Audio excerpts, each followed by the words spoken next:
There are many occasions in an educator's life that they look forward to with glee. These tend to be the end of December, the end of March, and the end of July. And strangely enough, these also coincide with the end of school term. It's time to wrap up, wind down, and get ready for a well-deserved rest. Whilst this is a time to celebrate and look back on the previous term, with only a limited number of weeks within a term, you do need to keep the students and yourself focused. So how do you manage the end of term time and make it beneficial for you as a professional, as well as beneficial for the students in the classes you teach?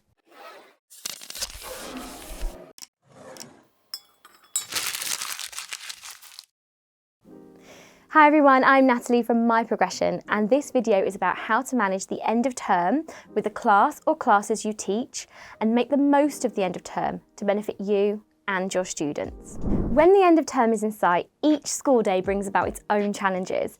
It's not the easy wind down that some people imagine the end of term to be, where the children are allowed longer playtimes and teachers stand around chatting about where they're off to over the break. Assessments and exams have to be marked, data inputted, reports written, perhaps parents' evenings are happening, end of terms assembly planned and practiced for, and in the summer term transitions to new classes to meet new teachers are occurring. And we can keep adding more to the to-do list as any end of term approaches. Whatever your role in school, teacher, HLTA, TA or admin, the workload is heavy towards the end of term and the stress levels can be high as there's so much to do to reach the finish line. From a student's point of view, they've worked hard all term, possibly had assessments or exams, and they're ready for a break too. So they may be distracted and exhausted. This is especially the case in the summer term when the weather is improving and the stuffy, warm classroom doesn't hold too much attraction. Is it acceptable to start to wind down towards the end of term? Absolutely, but this doesn't mean you throw structure and learning out the window. Yes, we want a more relaxed atmosphere for the children, but if this goes too far, it may cause behaviour to slip. It's the ideal opportunity for classroom chatter and banter. This could transform your normally calm learning environment into a rowdy playground. This is why it's so important to keep teaching.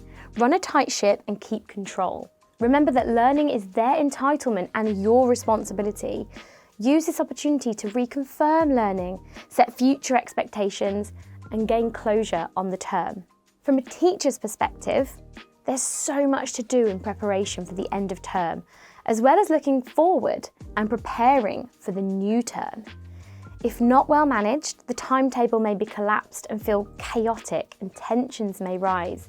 The ordered and structured timetable of a smooth running school is totally thrown away and replaced by tensions between staff who want to get into the hall to practice their end of term assembly, which parents are attending.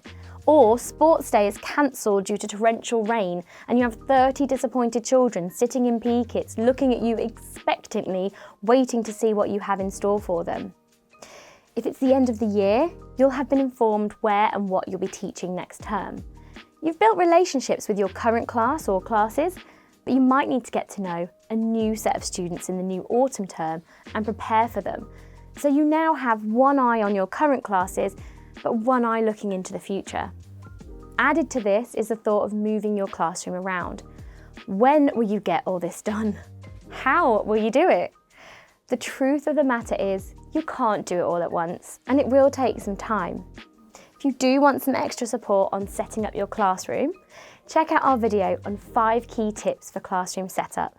And whilst you're there, like, subscribe and click on the bell to keep seeing more from My Progression. The main thing to remember is your current class still needs your full attention.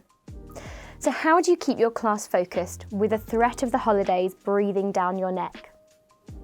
Here's 4 tips to keep engagement over those last few weeks. Maintain structure, ensure what you're teaching is valuable, revisit key areas of learning, and be creative. Structure. Keeping your class on timetable or as close as you can will help keep their learning heads on.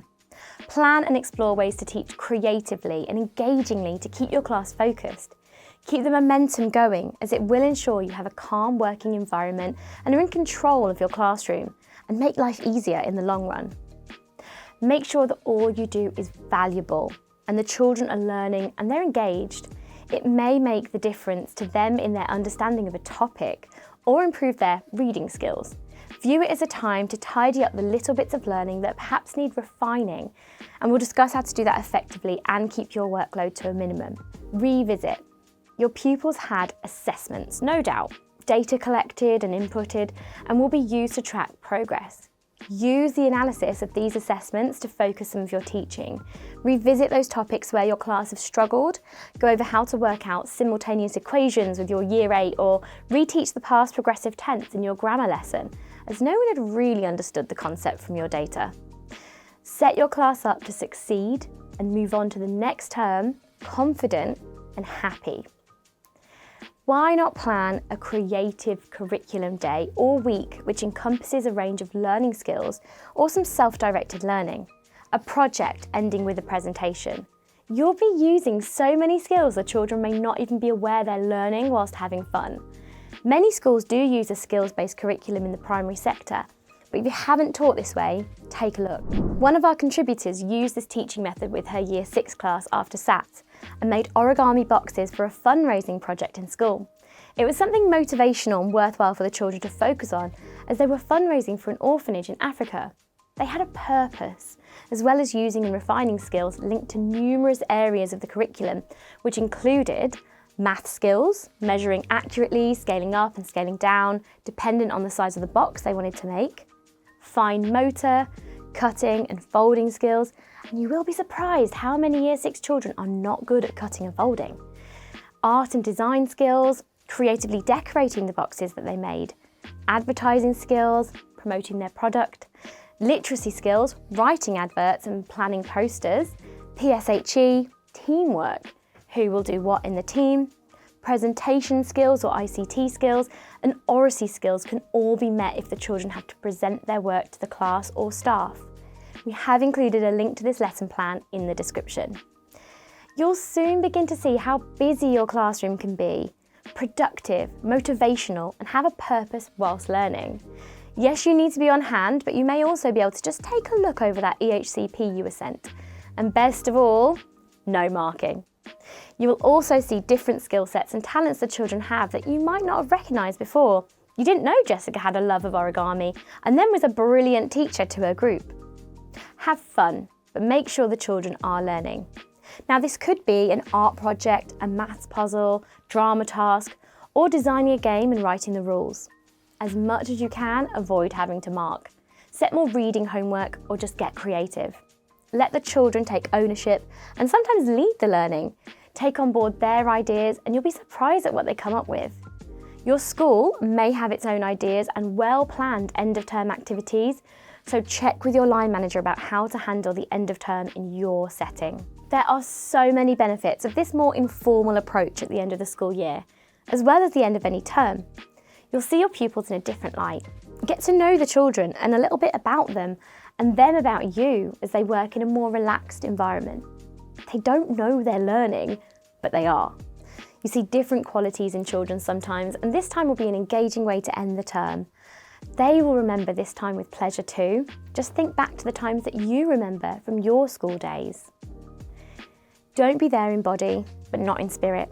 Don't leave before you've left the children you teach, as this can be the opportunity for escalating poor behaviour, relationship tensions between peers, which then need managing.